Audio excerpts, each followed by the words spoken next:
سلام همشهران عزیز. کمینه گلنار امینова هستم.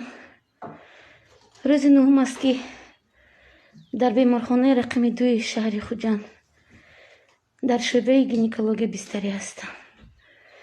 سبب امروز مراجعت کردنم به شما در آن است که ای صاحبکاران شهر خوجند التجا میکردم.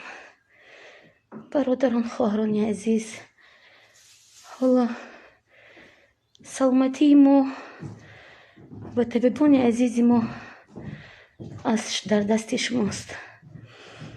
زیرا در بیمارخانه ها برای طبیبان نقاب چیزهای ضروری نمی رسد. این بود که باید در وقت معین به بیمارا سوزندارو گذاشته شود. شب گذشته ساعت 12 باید من سوزندارو می گرفتم، لیکن هنگام دعوت نمودن همشیره به من عیان گشت که بنابر نداشتن نقاب حالا به کار شروع نکرده است. کجا شدن آن لوازمات ها، آن یاری بشردوستانه که از جمهوری همسایه ازبکستان، از فدراسیون روسیه به تاجیکستان وارد شد؟ از سامانه اینترنتی خبر گرفتیم که از هندوستان نیز مالهای نیاز مردم، یعنی لوازمات حاضره که به ما ضرورن، دسترس گشته است. لیکن افسوس که کجا شدن این لوازمات ها معلوم نیست. مگر طبیبان شهر خوجند طبیب نیستند؟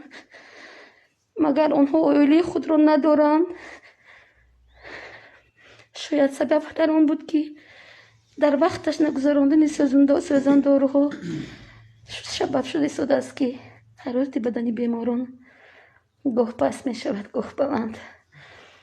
برای همین از شما صاحبکاران وطنی خواهش داریم